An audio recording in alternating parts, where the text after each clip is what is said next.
Tonight we're exploring all corners of the video store and diving into 30 hidden gems from the 80s, the kind of movies that you found by accident, then talked about like you discovered them on purpose. This marathon, I think, has a bit of it all. We got some underdog bangers, bizarre adventures, the how is this not more famous wonders in the movies that just pretty much lived on video shelves like safety nets when all the good new releases were gone. So grab a snack, silence your responsibilities, and step into the neon glow because Friday Night Rentals is open for business.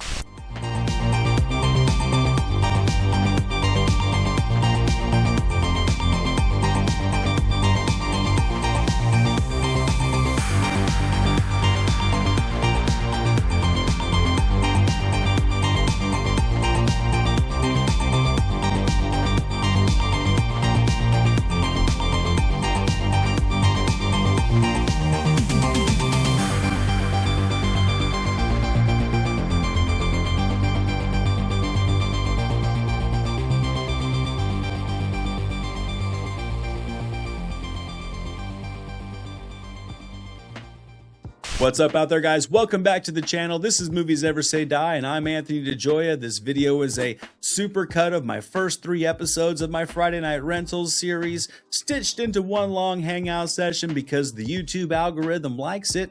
Today I have 30 underrated movies that I think deserve a fresh spin. Some are scrappy and weird, some are way better than they have any right to be, and more than a few may be the cinematic equivalent of a gas station burrito. Questionable decisions, but unforgettable results. These were the movies you stumbled into on a random Friday night, maybe because the tagline sounded insane or the box art promised you some nonstop action and you thought to yourself, sure, why the hell not? Either way, we're here for that rental era magic, the neon nights, the synthy vibes, big creative swings, practical effects up the butt, and characters who solve problems with confidence first and common logic last. So without wasting any more time, let's dig into 30 hidden gems from the 80s that I think still hit.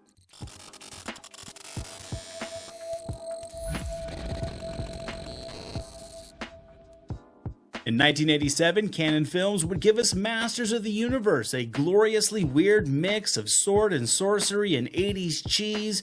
Dolph Lundgren flexed his way through this one as He-Man, Frank Langella stole the show as Skeletor, and somehow Courtney Cox got caught in the middle of everything. It's part fantasy epic, part fish out of water comedy, and pure VHS spectacle. Now, Masters of the Universe in theory was supposed to be the movie that had turned Saturday morning cartoons into big screen magic, and what we actually got was Dolph Lundgren as He-Man wandering around Earth and Frank Langella chewing scenery as Skeletor like it was a 5-course meal. And you know what? As a kid grabbing this off the rental shelf, it was pure home video gold. Sure, Eternia looked suspiciously like California, and the special effects ranged from not that bad to was that a flashlight? But none of that mattered on a Friday night with friends, a slice of pizza, a pile of Cheetos, and a cold Mountain Dew in your hand.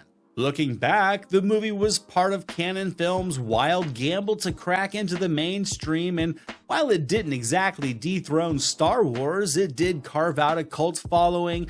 Frank Langella has even admitted that he loved playing Skeletor, and it shows. He brings Shakespeare-level intensity to a role that could have easily just been a guy cackling in a mask. And for fans, the movie is less about being faithful to the toys and more about just embodying that anything goes energy of 80s cinema. It may not be high art, but it does have heart, endless camp, and just the kind of earnestness that makes it impossible not to smile at, solidifying itself as a time capsule of the era when toy commercials could become entire blockbusters. Now, since we're on the topic of just 80s movie experiments, we're gonna go from cosmic battles to glow-in-the-dark bedroom disasters in John Ritter with this next movie.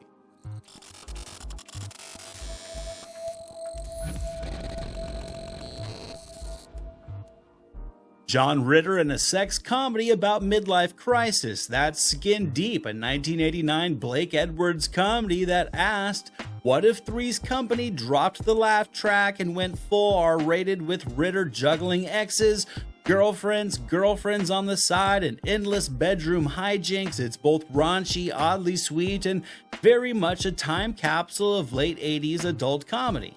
By 1989, John Ritter had already earned his place in TV history as the lovable goofball from Three's Company, but here in Skin Deep, he would take things in a much raunchier direction, playing a womanizing novelist whose personal life is as messy as a dorm room VHS collection. For anyone renting this back in the late 80s, it was a little bit jarring to see Ritter trade slapstick for bedroom disasters, but that's also what kind of made it fun. It wasn't just Jack Tripper tripping over a couch, it was Ritter fumbling through midlife crisis, awkward relationships, and yes, the now infamous glow-in-the-dark condom duel, a scene that I think deserves its own place in the Comedic Hall of Fame. Amazing. I know I haven't had one that lasted this long since I was 12.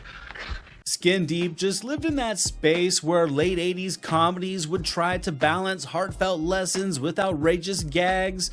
Some of it lands, a lot of it feels dated, but Ritter's charm keeps all of it afloat with ease. He manages to just make even the most absurd moment relatable, and that reminds us why he was just such a beloved presence on screen and such a comedic force of nature. For many, this was the rental you didn't admit to watching with the family, but it definitely circulated on Friday nights for anybody in the mood for something a little spicier than, say, Weekend at Bernie's. And looking back, Skin Deep certainly isn't a classic, but it is a time capsule, the kind of movie that just dared to push boundaries while still keeping one foot planted in sitcom territory. It may not be Ritter's defining role, but it's proof that he could carry a film, even one with glow sticks in the wrong places. Now, if Ritter's glow-in-the-dark duel wasn't wild enough for you, wait until you see what happens when Elvira takes over small-town America in this next flick.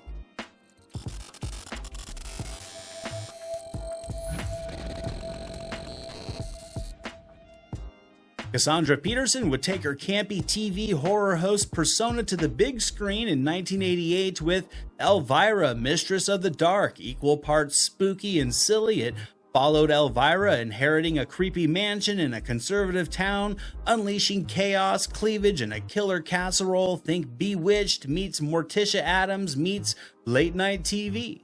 Elvira here would burst out of the late-night television screen and into small-town America with Elvira, Mistress of the Dark. Cassandra Peterson brought her full, campy, sassy horror host persona to the big screen in this one, trading the gothic glamour of her TV show for a full-length story about inheriting a creepy mansion and accidentally shaking up a conservative small town. For anybody renting this back in the day, it was a delightful mix of horror, comedy, and just the right amount of cleavage-fueled chaos to ignite many young teens' curiosity of the dark side.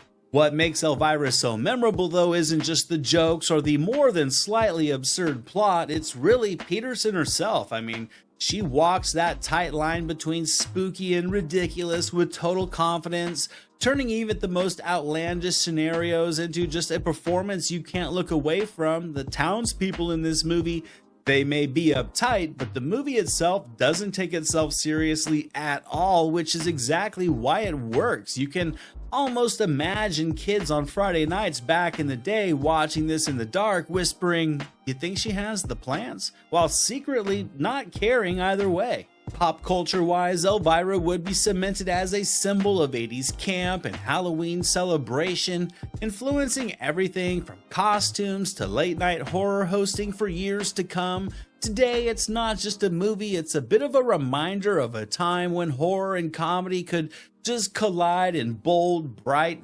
ridiculous, and utterly entertaining ways. And watching it now, it's impossible not to smile at the charm of it all, the sass of it all, and just the sheer audacity that this movie had. And while Elvira did have her worm-filled casserole, several years earlier, Robin Williams was rocking some impressive forearms and feasting on spinach in this next video store gem.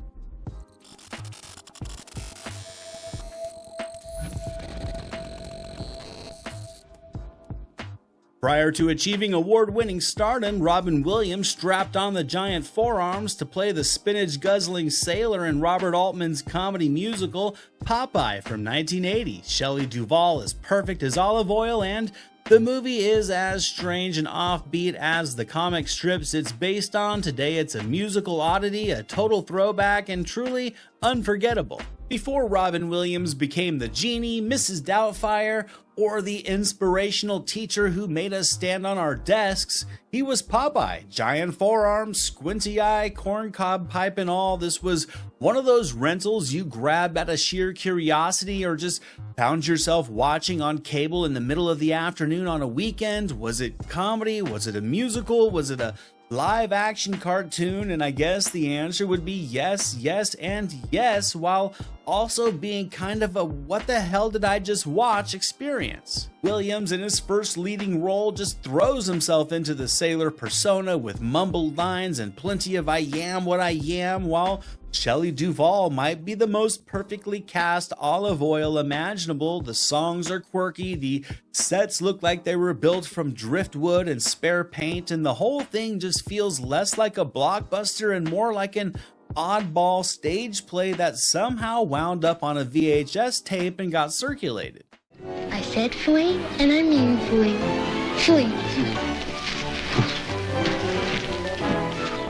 For kids, it was strange but fascinating, the kind of movie you couldn't stop watching even if you weren't sure you liked it or not. And for adults, it's become a cult curiosity, remembered as much for its ambition as it was for its bizarre execution overall. And pop culture wise, Popeye never really hit the heights of other comic strip adaptations, but it showed that Robin Williams was destined for bigger things. And looking back now, it's just a weird, lovable relic of the era, the kind of tape that you found in just the family section and gave it a rental once, if only to see Robin Williams sing about spinach. Now, from cartoon-inspired sailors, we're going to step into ghost cars and Charlie Sheen returning from the dead to haunt the desert highways in this next flick.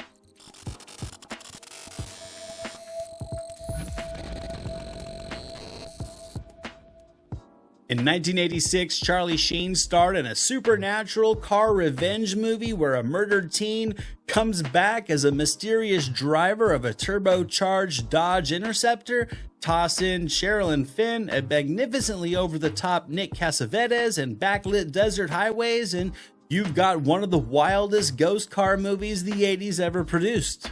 Now, if you rented the Wraith in 1986, the chances are you didn't fully know what you were getting into, and that was half the fun. The cover art promised muscle cars, young love, something supernatural, and the movie delivered all of that with a dash of Charlie Sheen for good measure. The story follows a teen who's murdered by a desert gang and comes back from the dead, reincarnated as a mysterious driver behind the wheel of a sleek, otherworldly Dodge Turbo Interceptor. So think Fast and the Furious meets Poltergeist meets summer teen romance. The movie is part revenge thriller, part sci-fi fantasy, part car commercial.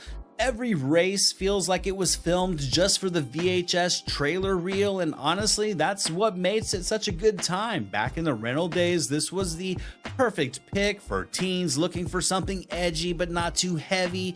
Fast cars, revenge, and a supernatural twist that you could talk about at school on Monday. Cassavetes truly got the memo here, and is just his delightful overacting is really a treat. My friends and I absolutely loved this movie growing up.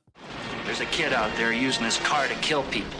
Not that it's such a big deal, since it seems to be your gang he's got it in for. And over time, the Wraith has carved out cult status. It's remembered less for its plot coherence and much more for its atmosphere, its vibrantly lit desert highways, its killer soundtrack, and a sense of stylish weirdness that just screams mid-80s cinema. It's not perfect, but like a souped-up car, it didn't have to be. It just had to look cool when it blasted past you, with the Wraith proving that fast cars and revenge could be a perfect recipe for teenage intrigue.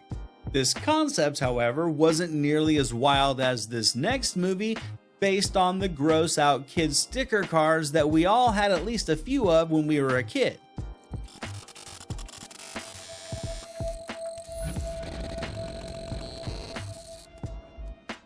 the world of trading cards were never the same after the Garbage Pail Kids would burst onto the scene like a high school pimple. They were an absolute success. So in 1987, we got the Garbage Pail Kids movie, a childish fever dream featuring rubber-faced puppet abominations trying to fit in with humans. It's part musical, part moral lesson, all nightmare fuel, and the perfect movie for a night with a few friends and a whole lot of drinks. Now, if you grew up with these cards and you traded them with your friends, then you probably thought the Garbage Pail Kids movie would be the ultimate rental. Instead, it turned into the kind of VHS you rented once, then hid in the back of the shelf like a family secret. The story follows a group of deformed, rubber-faced puppets trying to survive in the human world, and while it's pitched as a wacky kid adventure, it mostly plays like childhood nightmare fuel with a theme song and iconically bizarre puppetry.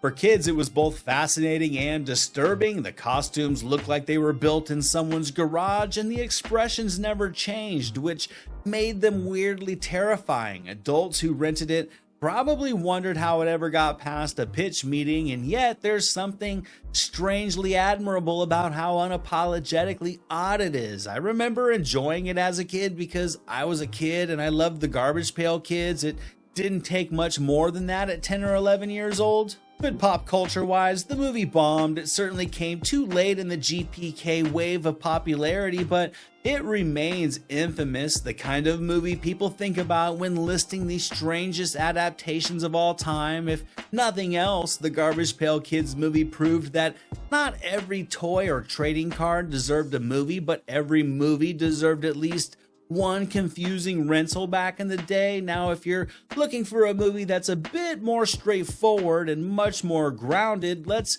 reset things with Burt Reynolds playing a Vegas bodyguard with a mustache that can save the day every day and twice on Sundays.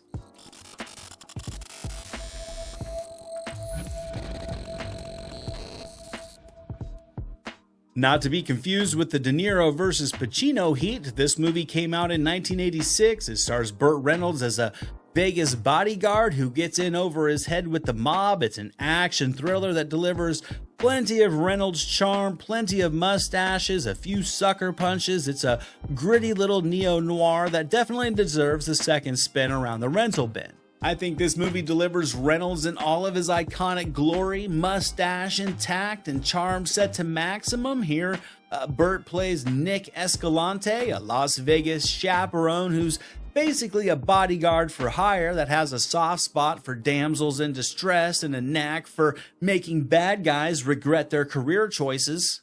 No, I like to think of myself as being in the people business. This movie just has that classic VHS shelf appeal, a grizzled Burt in a leather jacket, a title that promises action, and a tagline that whispered danger. But Heat isn't just about the barroom brawls and Burt flexing his cool factor. It's a slower burn, more of a character study than a straight-up action romp, which probably threw off a few weekend renters who just wanted to see car chases and explosions. Instead, you get Burt playing poker, navigating Vegas lowlifes, and unleashing sudden bursts of violence that remind you, oh yeah, this guy was Gator McCluskey after all back in the 70s. Looking back now, it feels like one of those transition films for Reynolds, sitting between his lighthearted comedies and his grittier tough guy roles, and while it didn't set the box office on fire, it became one of those tapes you'd stumble across on the rental shelf and think, oh, why the hell not? Only to spend the weekend feeling like you just discovered a Burt hidden gem. Not his most famous outing, but definitely one that I think earns a spot in the nostalgia bin. Now, we're going to step from the tough guys of Vegas over to the summer beaches of Miami for this next flick about a couple of teen troublemakers.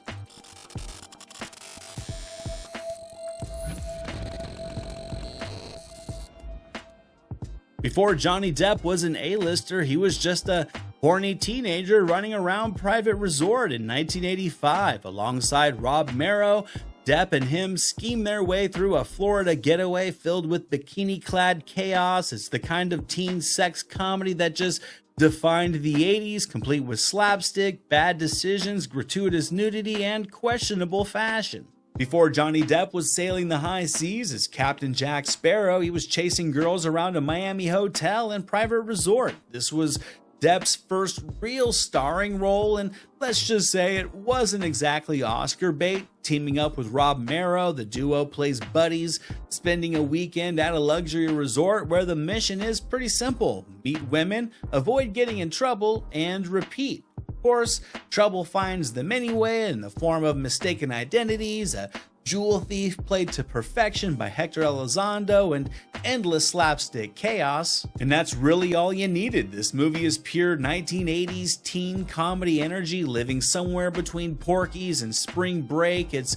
silly, raunchy, about as subtle as a water balloon to the face, but that's the charm of it all. Back in the rental days, you could almost hear this VHS box whisper to you as you walked by, "Parents are out of town? This movie's for you."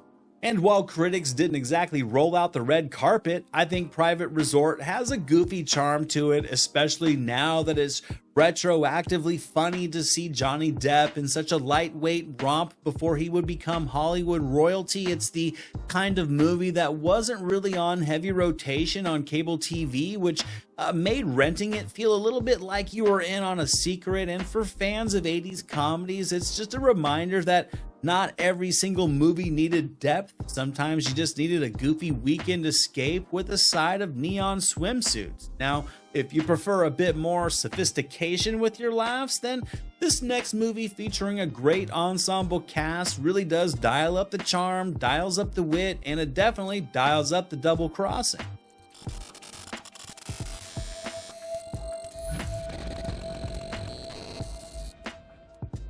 Jamie Lee Curtis, Kevin Kline, John Cleese, and Michael Palin headline this 1988 British-American heist comedy about jewel thieves double-crossing each other in hilarious ways. A Fish Called Wanda is sharp, witty, and unpredictable, with Kline's Oscar-winning performance proving that stupidity can be genius. When A Fish Called Wanda hit shelves in 1988, it wasn't your typical weekend rental comedy. Sure, it had laughs, but it also had a clever heist plot, a cast stacked with talent, and enough British wit to make you feel a little bit smarter while you were chuckling. Starring John Cleese, Jamie Lee Curtis, Kevin Kline, and Michael Palin, the movie follows a diamond heist gone sideways with double-crossing, backstabbing, and a whole lot of awkward romance. Jamie Lee Curtis plays the sharp and seductive Wanda. Kevin Kline steals scenes as the dim but dangerously unpredictable Otto, and Cleese delivers one of his best post-Monty Python performances as a guy caught in the chaos.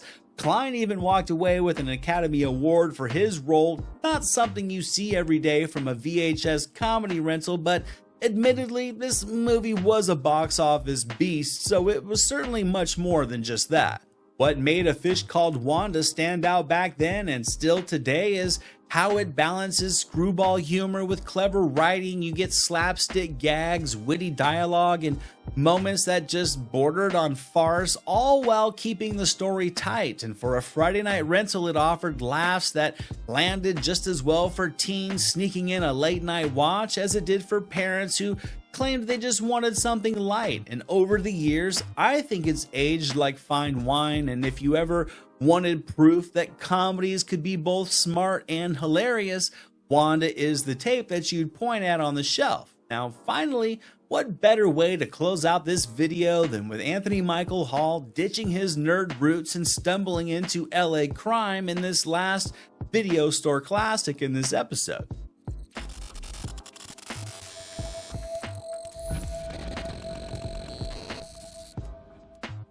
Anthony Michael Hall would take a break from the world of teen comedy to star in a teen thrown into the underworld thriller called Out of Bounds in 1986. After arriving in LA, he gets mixed up with drugs and gangsters and a whole lot of danger. It's a gritty departure for Hall, part crime flick, part fish out of water adventure that certainly gets overlooked. Now, if you wandered into a video store in the late 80s and you saw Out of Bounds on the shelf, you might have thought to yourself, wait, that's Anthony Michael Hall, but it doesn't look like he's playing a nerd. And you'd be right. Fresh off his Breakfast Club fame, Hall took a hard left turn into action thriller territory with this 1986 flick, playing a small town farm kid who accidentally stumbles into a Los Angeles drug deal gone horribly wrong when his bag is switched, and the next thing you know, he's on the run, framed for murder and being hunted by both drug dealers and cops. The movie really is a time capsule of mid-80s LA. You got neon lights, shady nightclubs, and a city that looks just as dangerous as it does cool. It's part chase movie,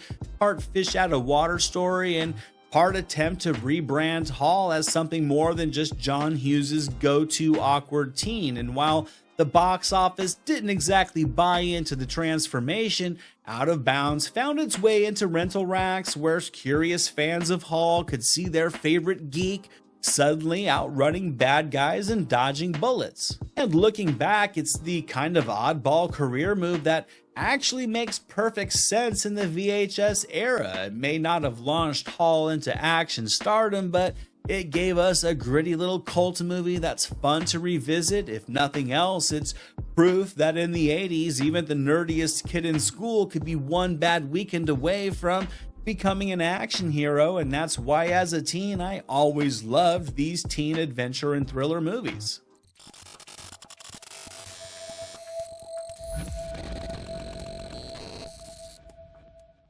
In Mr. Mom from 1983, Michael Keaton would ditch the corporate world for chaos in the kitchen after a layoff forces him into stay-at-home dad duty with Terry Garr balancing the other side of the household. This comedy turns diapers, laundry, and exploding appliances into his toughest job ever. Now, back in the early 80s, long before the world saw Michael Keaton as Batman or even Beetlejuice, we got him as a frazzled suburban dad in Mr. Mom, and let me tell you, it's really one of his funniest roles. The setup is simple but brilliant. Keaton's Jack Butler loses his job, and suddenly the guy who once lived for corporate meetings and deadlines has to face a completely new battlefield. Laundry piles, vacuum cleaners, and diaper disasters. It's the classic fish out of water comedy, and Keaton nails it with his mix of charm and manic energy. But to me, what makes Mr. Mom so endearing is how it flips gender roles of the times and really uses it to generate some genuine humor and not just as a gimmick. Because in 1983, the idea of a dad staying at home with the kids was almost radical, and the movie leans into it perfectly with plenty of slapstick humor, but also plenty of heart. Pairing Keaton and Terry Garr as his hardworking wife is just really able to keep the whole thing grounded. Plus, who could forget moments like the washing machine flooding the house or Jack trying to navigate the supermarket with a cart full of chaos. I think these are on special. Doesn't matter. Sorry, Let me check. Are these Kotex Maxi Pads on special? Never mind, sorry. It wasn't just a box office success. Mr. Mom became one of those VHS staples that just lived in every family's movie cabinet. It may not be a flashy cult film, but it's just comfort food for anyone who remembers when comedies could be silly, sweet, and just relatable enough to hit home without needing much more of that. My older family members loved this movie when I was a kid, and I actually enjoyed watching it with them. Now, if Michael Keaton could juggle chaos at home, Goldie Hawn would prove that she could handle chaos on the gridiron just as well in this next rental classic.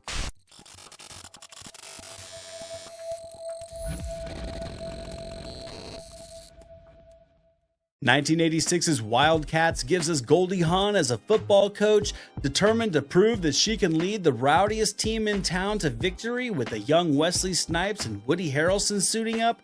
This scrappy sports comedy is all fumbles, laughs, with a little bit of Friday Night Lights. Now, if you want a quintessential underdog sports comedy, Wildcats is where you go. Goldie Hawn takes the whistle in this one, playing a determined coach who shocks everyone by taking charge of an inner-city high school football team. It's clearly not the most original setup. You've got the misfit players, the grumpy administrators, and the rivalries, but Goldie Hawn's energy is what makes this movie. She's just plucky, she's charming, she's tough and funny, all in equal measure, and really she sells the idea that she could whip this ragtag crew of players into shape. But where the movie gets really fun is it was also the film debut for both Wesley Snipes and Woody Harrelson, and really seeing them side by side in their very early days before White Men Can't Jump or all the later fame they would achieve really does deliver a fun nostalgia blast that's worth alone watching this movie. The football scenes, they are scrappy and energetic, and the comedy really is able to keep the pace moving, even if some of the 80s cliches are definitely baked right in. Wildcats didn't exactly break box office records, but it did become one of those Friday night cable or rental staples. It really fits right in with the era's love of sports comedies where the real victories always happen off the field. It's scruffy, it's funny, and by the end you'll probably be humming that "It's the Sport of Kings, better than diamond rings" rap, whether you want to or not.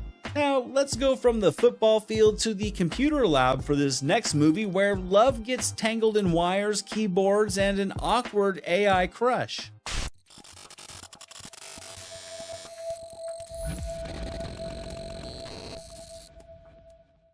Before smartphones ruled our lives, there was Electric Dreams from 1984, a quirky little romance comedy about a man, his computer, and the girl next door, starring Lenny Von Dolen and Virginia Madsen. It's a love triangle where the third wheel just so happens to be a jealous PC named Edgar. Now, there are only in the 80s movies, and then there's Electric Dreams. It's a movie that asks, what if your computer fell in love with your girlfriend? It stars Lenny Von Dolen as a shy architect and Virginia Madsen as the cellist next door and a jealous computer named Edgar. It's a love triangle that's really straight out of the digital dark ages, long before smartphones could nag us or Alexa could snoop on us. Electric Dreams was an early warning that technology might get a little bit too attached. Oh, listen, I don't know anything about computers. Nobody does. But don't you want one for when you do find out? The film mixes romance, comedy, and a heavy dose of synth pop into something uniquely charming. Yes, the premise is bonkers, but that's the appeal. This was the 80s where music montages could really solve anything and machines had more personality than most sitcom characters. Virginia Madsen glows, Von Dolen is perfectly awkward, and Edgar, the computer, somehow steals the show, making you almost sympathize with his heartbreak. Almost. But what really makes Electric Dreams stand out is just its vibe overall. The nostalgic visuals, the electronic soundtrack, just all blended with the goofy charm and the techno paranoia just make this movie a true time capsule. It certainly did not become a mainstream hit, but it does have a devoted cult following, and watching it now kind of feels like you're stepping into a dream of what someone in the 80s thought the future might look like. But if you think A Computer in Love was strange, wait until you meet a wisecracking robot who just wants to stay alive in this next rental gem.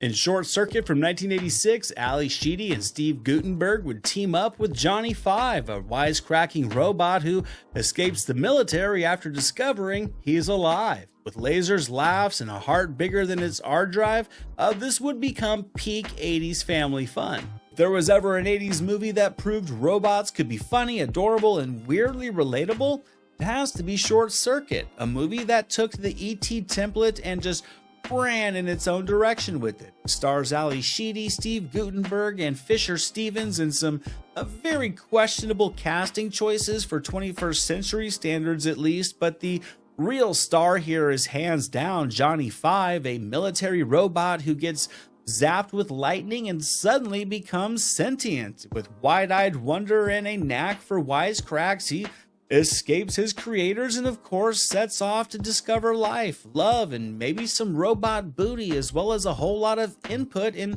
a little fun robot coming-of-age story. The movie was pure VHS gold. Johnny Five wasn't just a special effect, he was a full-on character packed with heart and humor and charm. The scenes of him reading through piles of books or mimicking TV shows or joyfully dancing around are still just ridiculously charming. And then of course there's the military trying to shut him down, adding just enough chase and tension to keep things moving between all the laughs. What's really wild though is how much of a pop culture footprint Johnny Five would leave. Kids adored him, including myself. Catchphrases like "number 5 is alive" became playground staples, and the film's mix of sentiment and slapstick would cement it as one of the decade's family favorites. And watching it today, it's still hard not to root for this quirky little robot that just wanted to live and laugh and maybe fire a few lasers for good measure. Now, speaking of unlikely duos, next up is a movie that pairs an uptight Fed with a rule-breaking cop. It's a buddy action flick that's pretty much been forgotten over time.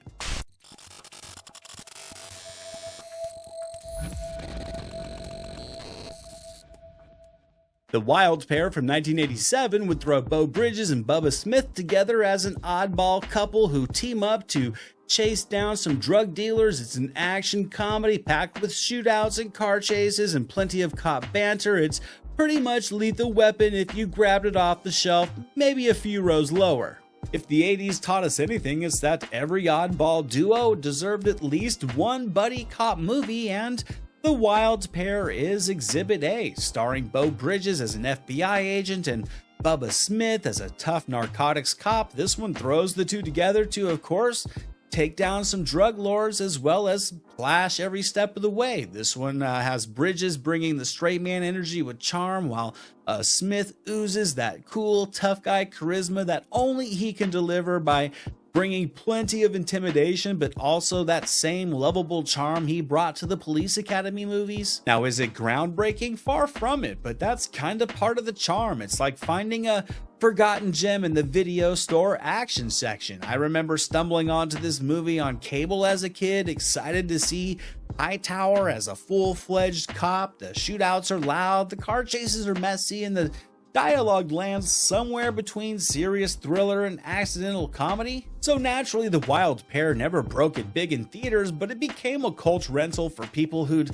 already seen Lethal Weapon like 10 times and wanted something new for a Friday night. It's scrappy and rough around the edges, and really the exact type of movie you'd pick up because the cover promised more explosions and action than the budget could actually deliver. And really, that's kind of the essence of the 80s buddy cop craze. It didn't need polish, just mismatched partners, a pile of bullets, and a VCR, sort of like this next rental classic that goes from mismatched cops to mismatched kids and a pint-sized buddy adventure full of big city danger and really endless 80s charm.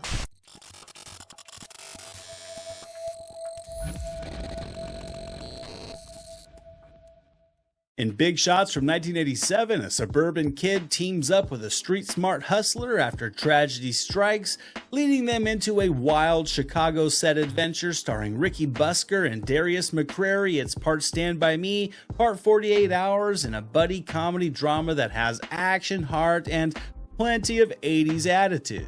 You know, Big Shots is really just one of those 80s movies that feels like someone threw a coming-of-age story and an action comedy into a blender. It follows a suburban kid played by Ricky Busker who runs away after losing his father, and he ends up teaming with a streetwise Chicago kid named Scam played by Darius McCrary, and together they stumble into gangsters, into some car chases, and a whole lot of danger, all while having a little fun and learning about friendship and growing up along the way. So, textbook 80s teen cinema. The charm of Big Shots is really found in that odd mix of tones. One minute it's heavy with loss and heart, the next minute it's zany and silly with kids outsmarting crooks, while still delivering that dash of after-school special. McCrary, who would later become famous on Family Matters, I think steals the show as the savvy street kid, while Busker plays comparable to him as the wide-eyed contrast perfectly.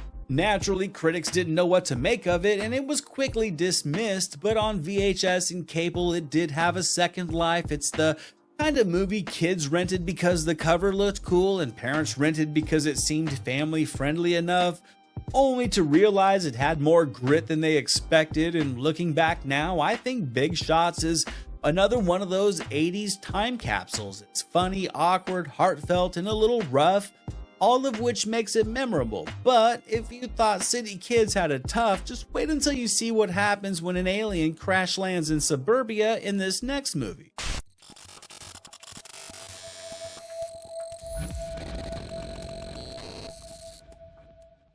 Mac and Me from 1988 tells the story of a wheelchair-bound boy who befriends a lost alien, but really, let's be honest, it's pretty much remembered as the infamous E.T. knockoff that turned itself into one giant Coke and McDonald's commercial, stitched together from a collection of recycled tropes and cliches, and you know what? It's still pretty awesome.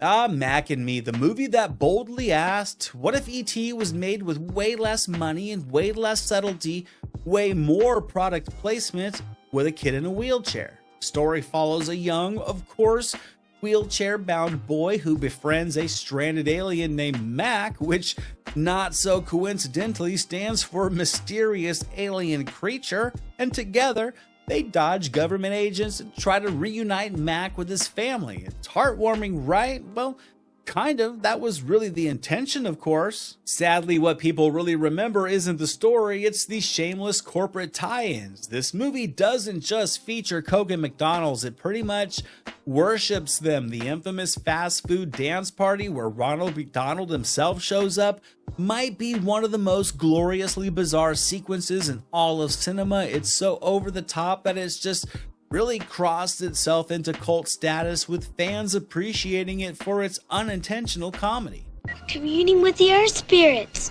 Welcome to California, bud. But here's the thing, kids in the 80s still loved it. I know I did. I made my aunt drive me and my friend to the theater to see this movie. The alien design is weirdly endearing. The friendship moments do tug at the heart a little, and it delivered just enough of that E.T. magic knockoff to kind of earn a spot on the rental shelf. And today, I think Mac and Me has a second life as a guilty pleasure, the kind of movie you throw on for laughs and nostalgia rather than a deep or even interesting story. And really, that's kind of its true legacy. It's one of the strangest, most entertaining bad movies to ever hit VHS.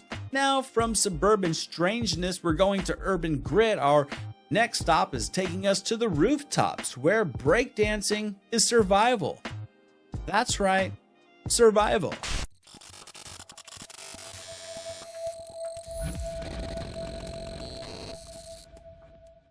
From the director of West Side Story comes part 1 of our Jason Gedrick double feature tonight with Rooftops from 1989, a drama set in New York where kids dance, fight, and combat their way through survival. It's half urban musical, half street thriller. It's pure 80s cheese whiz with a perfect view from the fire escape. Now, Rooftops is just one of those movies that could only exist at the tail end of the 80s. It's a gritty teen drama that follows a group of homeless New York City kids who live on the rooftops, battle hardships, and fight in bizarre dance combat matches.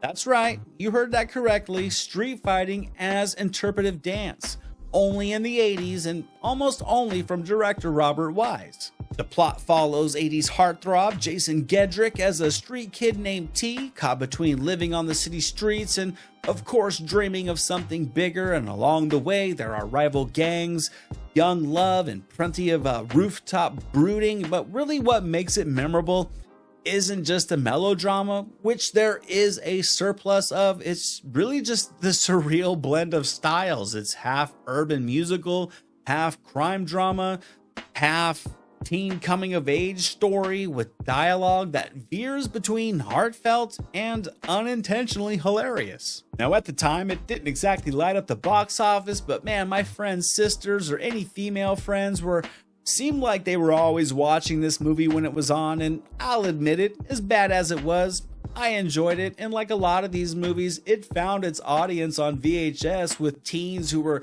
craving something edgier than a John Hughes movie. And watching it now, Rooftops is just a nostalgia-soaked time capsule of late 80s urban storytelling. It's earnest and strange and really way more entertaining than it probably should be. But if you're looking for a peak video store, what did I just rent energy, this movie is it. Now, while rooftop warriors fight in dance battles in this one, Another hero who looks oddly familiar to the guy in this movie was ready to take flight literally by stealing a fighter jet in our next rental pick.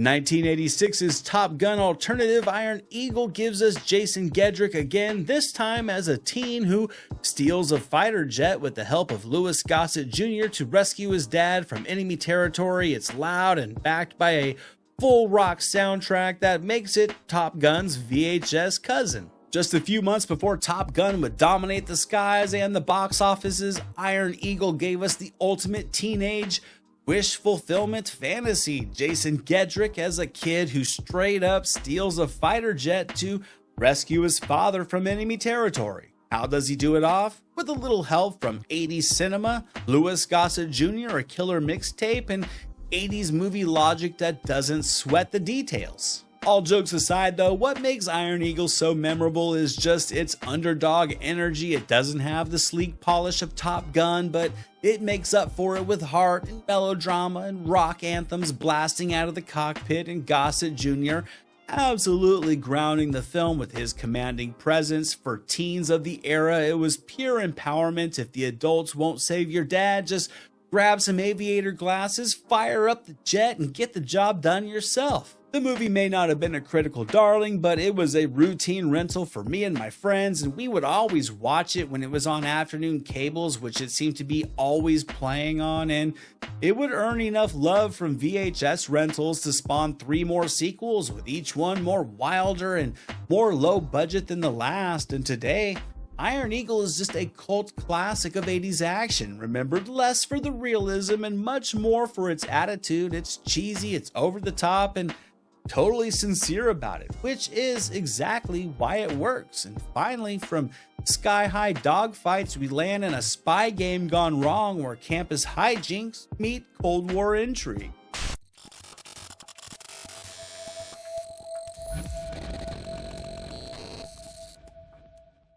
In 1985's Gotcha, Anthony Edwards would star as a college kid whose paintball hobby accidentally turns into real-life espionage. One minute he's winning campus games and fighting for the love of the ladies. The next he's dodging spies and bullets in Europe with Linda Fiorentino alongside him. Now, if you ever wanted proof that the 80s could turn pretty much any concept into a spy thriller, look no further than Gotcha. Anthony Edwards plays Jonathan. He's a college kid that's obsessed with this campus paintball game called Gotcha, and what starts as harmless fun naturally turns into international espionage when he gets tangled up with spies, femme fatales, and government missions in Europe. And that's really the fun of Gotcha and how quickly it can shift gears. One minute Edwards is bumbling through dates and college hijinks. The next, he's dodging bullets in East Berlin. The tonal whiplashes, I think, really are part of the appeal, though. It's tense, it's goofy, and romantic all at once. Linda Fiorentino adds plenty of femme fatale flair, and Edwards plays the reluctant spy role with just enough of a mix of charm and panic. It didn't make huge waves in theaters, but like many on this list, it found a good life on VHS, and for kids who rented it, Gotcha felt like that grown-up adventure movie with just enough comedy to keep it accessible, and today it's a fun nostalgia blast of just Cold War espionage paranoia mashed up with teen comedy energy, and honestly it's worth a rewatch just for the wild idea that campus paintball could somehow prep you for actual espionage.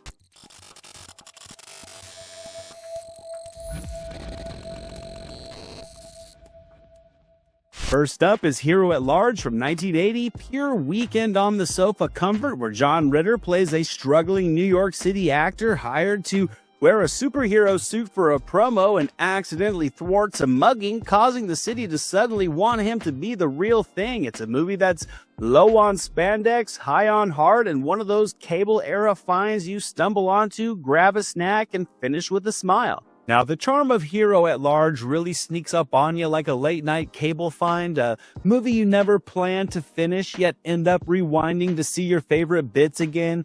John Ritter's whole vibe here is peak everyman, the slumped shoulders, the sheepish smile, the way he turns a flimsy Captain Avenger superhero costume into a tiny act of defiance against city cynicism, he really is perfect for this role. The entire movie just hums on that 80s New York frequency, honking horns, steam from subway grates, the glow of bodega lights, and that feeling that a small good deed might actually change somebody's day. It isn't a spoof so much as it is a reminder that attention is a drug. The media hoopla gets loud, but the quiet beats, the everyday courtesy, neighborly kindness, and doing the right thing when no one's filming, those are the moments that matter. And watching it now, you can practically hear the soft purr of the VCR and taste the off-brand soda.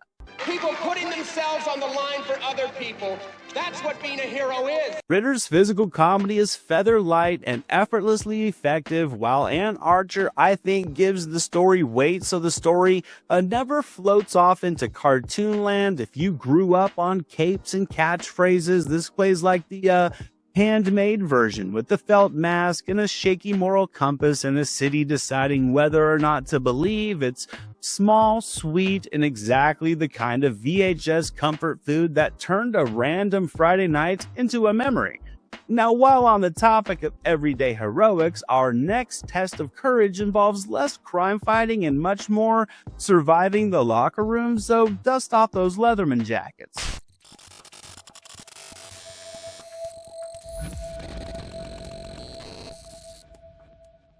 We're rolling into Porky's from 1981 next. This one was pure sleepover contraband. You got Dan Monahan and the Angel Beach crew plotting revenge against a swamp bar tyrant while tripping over their own hormones. It's indelicate, chaotic, and somehow still sweet.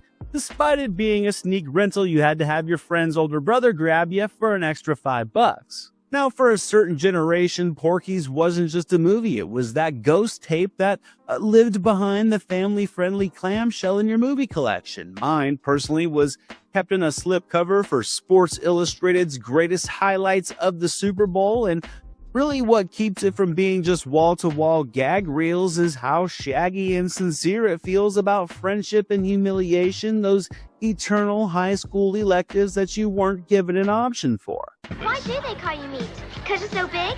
Yes, the jokes go broad and spicy really quick, but there's a weird warmth buzzing underneath all the pranks, like a pet band trying to play the blues. You remember the laughter, sure, but you also remember those warm, swampy Florida nights, the neon from the bar sign, and the way teen bravado crumples the second an adult calls the bluff. The performances are perfectly unvarnished. Every victory feels like it was duct taped together 5 minutes before homeroom, and that scrappy energy is why the damn movie still clicks all these years later. Watching now, you can practically hear a room full of friends try not to wake up someone's parents from joking around while watching. It's messy, it's noisy, and occasionally sweet in spite of itself, the cinematic equivalent of sneaking out, getting caught, and laughing about it years later. Now, after all that detention, locker room panic, and late night scheming, we're going to shift to a different kind of group project in this next rental gym, so grab that hard hat and a coffee, because this next shift is all about teamwork on the factory floor.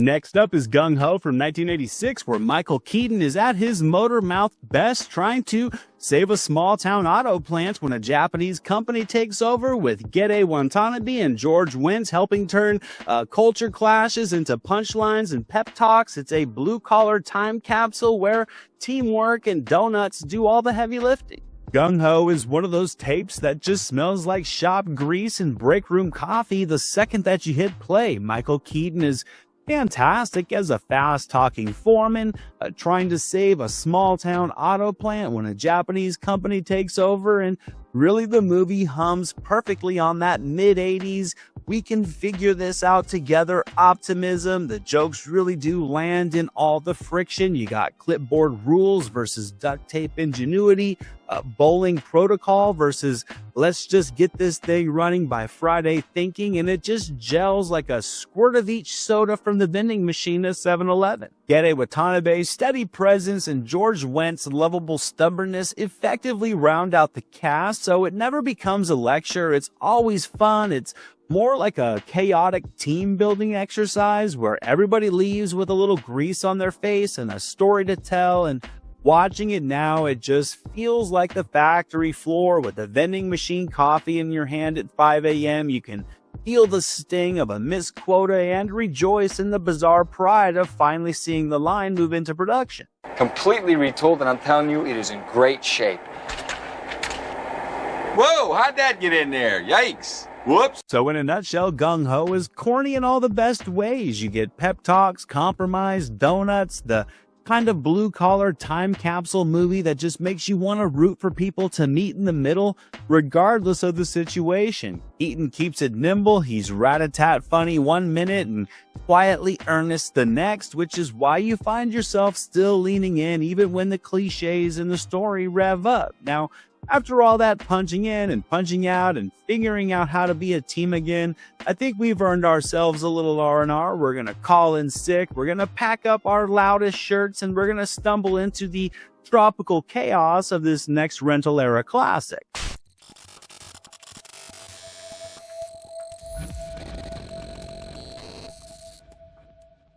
Now, in terms of 80s comedies, many would consider 1986's Club Paradise to be peak call-in sick and day drink energy as Robin Williams lands himself in the Caribbean running a ramshackle resort with Peter O'Toole and a murderer's row of SCTV alums while guests chase the world's least all-inclusive vacation. This movie is sunburnt, silly, and just perfect background noise. Now, there really is a whole subgenre of 80s comedies out there that feels like someone won a radio contest to direct a movie, and Club Paradise is one of the crown jewels of that subgenre. Robin Williams washes up in the Caribbean and somehow ends up co-running a Club Med-style resort. It's perfect cinema fuel for a feel-good comedy, complete with the parade of SCTV and Britcom ringers who just kind of drift through the story like sunburnt cruise guests who missed their shuttle. They said that you weren't fit to sleep with pigs, but I stood up for you. What'd you say? I said you were. All right. The jokes are hammock loose. You get busted plumbing, improvised entertainment, slapstick humor, and vacationers who wanted paradise but got paradise adjacent, sort of like a teenage boy getting some under the shirt but over the bra action. What sells it now really is the hangout vibe. This movie just feels like margarita salt on your lips with a drink in your hand, Calypso on the radio, and the sight of Williams doing Quicksilver riffing before the sunscreen dries. This really is the kind of VHS that you would put on while friends were still showing up to just let the breezy chaos set the tone before the pizza dude got there. The movie's also a tiny time capsule of travel optimism. Even if the rooms are crooked and the bar's out of rum, you still manage to find yourself a story to laugh about on the flight home. O'Toole's great in this one. He's gliding through this movie like he misplaced a Shakespeare play and ended up with a daiquiri in a Mad magazine. Williams is tossing out gags like postcards. Eugene Levy and Rick Moranis almost steal the entire movie, and by the end, you're ready to book a vacation of your own. Now, in this next movie, we're swapping the beach towels and we're getting some badges and getting back to work. So pack up the floral shirts, get some clean piss from your little brother, and report to orientation because we're hitting the law enforcement training course in this next movie.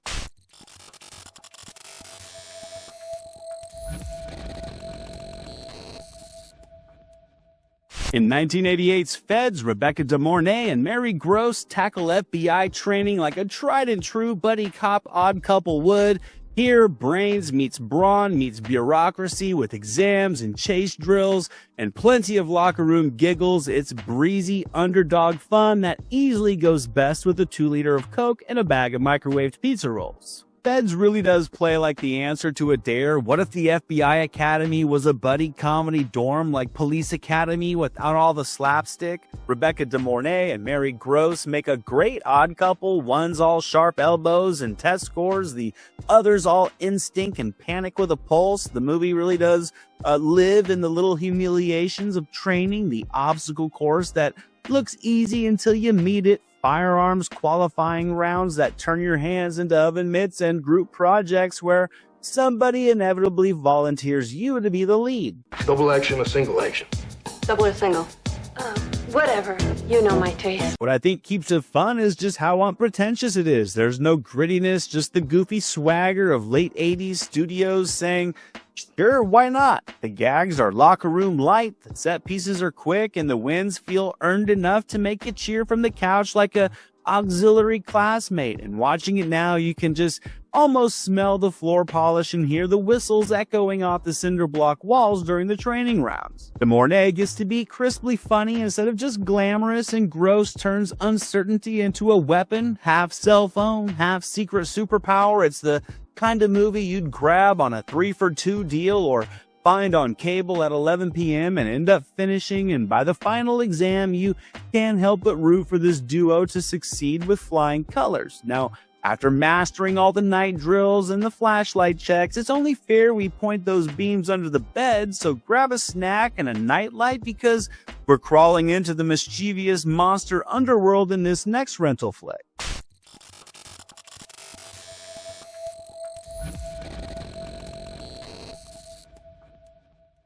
In Little Monsters from 1989, Fred Savage finds a portal under his bed, and Howie Mandel's Blue Menace turns school nights into chaos. Pranks escalate, friendships get tested, and the monster world turns out to be more heartfelt and horrifying in a little flick that kinda felt like a Nickelodeon slime bucket dumped directly onto your childhood. Now there's kid logic and then there's Little Monsters logic. That's the kind that says if you unscrew the bed bolts and crawl into the dark, that you might just find the best after-school club in the world. Fred Savage is great in this movie. He really does nail that late 80s latchkey vibe, bike on the lawn, homework, and an unfinished glass of Sunny D somewhere, and curiosity everywhere, while Howie Mandel's Maurice feels like that chaotic older cousin who snuck you a beer and gave you bad ideas, like telling you no one would notice just one adult rental on the cable bill. Spoiler alert, they will, and they did. The monster world here is a sticky-fingered arcade of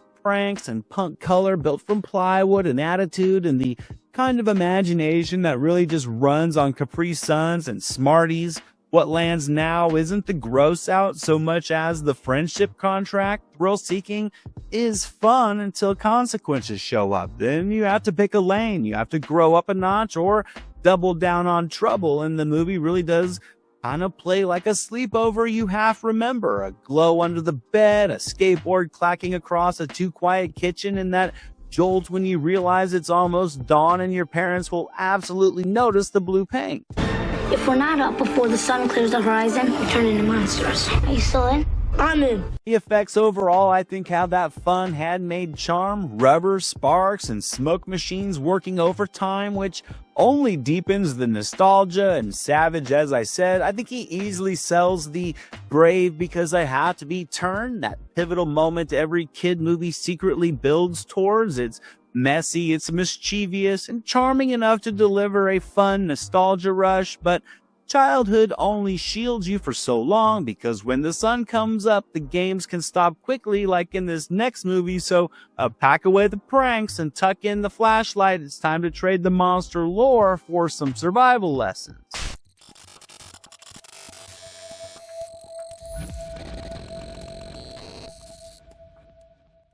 Well, it's time to flip the tone with 1984's Red Dawn, where Patrick Swayze, C. Thomas Howell, Charlie Sheen, and Leah Thompson turn from high schoolers to guerrilla fighters after an invasion. Wolverines would become the rallying cry as teen bravado collided with harsh reality, and this was the kind of tape you watched too young and really never forgot. Watching Red Dawn growing up kind of felt like the forbidden tape that your older cousin or friend's older brother swore would blow your mind and then completely did so. Patrick Swayze See Thomas Howell, Charlie Sheen, Jennifer Grey, Leah Thompson, they turn small-town kids into guerrilla fighters when an invasion drops out of the sky, and suddenly the high school trophy case looks like a recruiting station. And what hits now isn't just the 80s what-if paranoia, it's the way the movie truthfully respects how fast youth can get burned into adulthood. They know who all of you are. They're looking for you.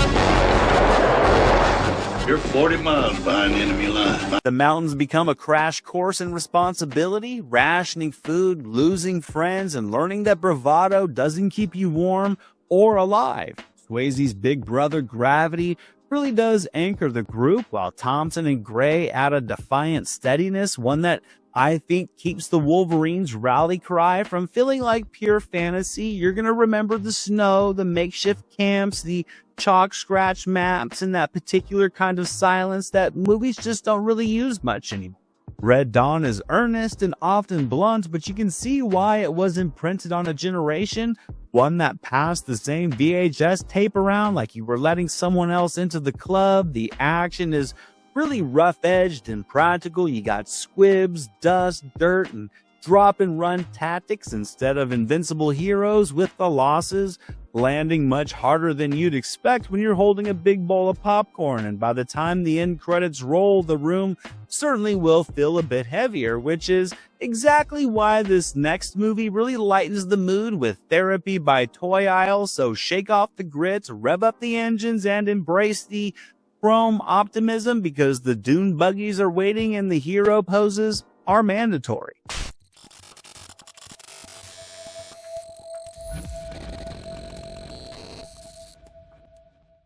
We're certainly going to dive into some cult candy here with Megaforce from 1982 with Barry Bostwick, shiny jumpsuits, and a desert full of gadget bikes doing heroic donuts. The plot: international good guys stop cartoon bad guys with style poses for days. This was like a 99-minute toy commercial, and despite its fun, it's a movie that's not nearly as cool as its promo art. If Red Dawn is the hard lesson, then Megaforce, it's the sticker award you put on your Trapper Keeper afterward. This thing is pure Saturday morning cartoon energy. Barry Bostwick is running around and grinning like a cereal mascot while leading a squad of international good guys in shiny jumpsuits with gadget bikes that look custom ordered from the 82 Sears Wish book. The plot here is stop cartoon bad guys, but the real meal is the aesthetic: desert tan crashing into neon decals, bikes popping wheelies while firing rockets, and hero poses that last longer than most modern action scenes. You love them in blue and you love them in red, but most of all you love them in blue. It's totally inapplicable to anything that's going on here. And it's dumb. It's unabashed toy aisle cinema where the physics are optimistic at best and the catchphrases come pre-laminated, and watching it now, you can just smell the hot plastic of brand new action figures being made and hear the rattle of a loose VHS tracking knob. You don't clock it for the realism, you clock it because it reminds you how fun it was to believe cool machines could fix complicated problems. Bostwick's Golden Boy charm, Perseus Kambata's steel, and Henry Silva's smirk give the cosplay more than enough swagger, and the matte shots and practical explosions sell the fantasy with a handmade sincerity. Megaforce is campy, it's cinematic candy, and it's the perfect post-grit palate cleanser, like an intermission of high-five cinema before bedtime. And since we're already suspending disbelief, let's really test its tensile strength and trade the dune buggies for a pommel horse, swap the jumpsuits for a leotard of diplomacy, and flip headfirst into gloriously impossible geopolitics in this next rental gem.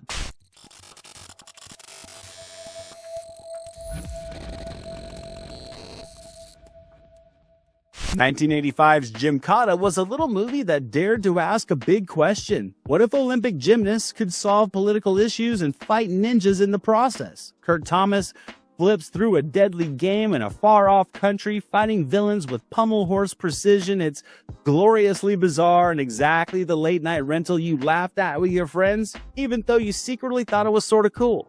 Now, some movies ask for your disbelief. Gymkata takes yours, folds it into a paper airplane, and throws it off a bridge. Kurt Thomas, an Olympic gold-level real-life gymnast, plays a covert agent sent in to win a deadly obstacle course contest in a far-off country where foreign policy is basically survive the village. The pitch is really right there in the title. Gymnastics plus karate equals diplomacy by pommel horse, and yes, the infamous town square sequence features a conveniently placed Ermid pummel that turns a mob scene into a floor routine with elbows and kicks. Plot-wise, there's espionage, ninjas, a beautiful princess, and a winner-takes-all game that decides geopolitical bragging rights, but beside all that, Gymkata now is just about the VHS fever dream. You get cliffside rope slides, courtyard flips, and henchmen who attack one at a time like they read the choreography memo, and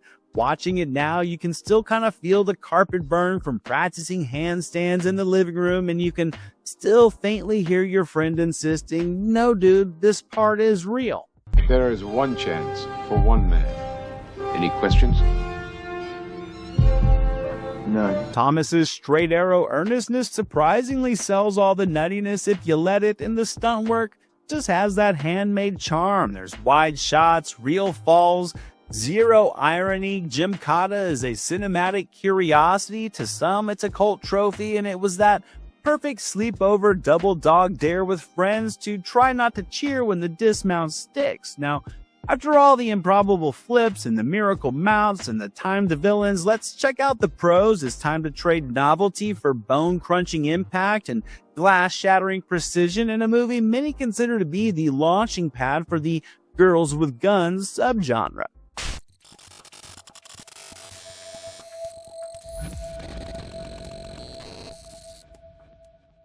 We're going to close things out on a high note with Yes Madam from 1985, where Michelle Yeoh and Cynthia Rothrock deliver Hong Kong action that feels like it's literally going to bust out of the screen. A stolen microfilm sparks elegant stunts, glass-shattering brawls, and fearless action. It's short, sharp, and the perfect rewind that finale to any movie night. If the rest of tonight was just the warm-up, then Yes Madam, I think, is the movie that will go out like a 4th of July finale. Michelle Yeoh and Cynthia Rothrock arrive like a tag team from a different gravity, turning hallways, desks, ladders, anything and everything into stunt equipment. Corey Yen shoots the action, so you really do feel the hit travel, resulting in a movie that's sharp, polished, and more than reckless enough to have you wince before you cheer.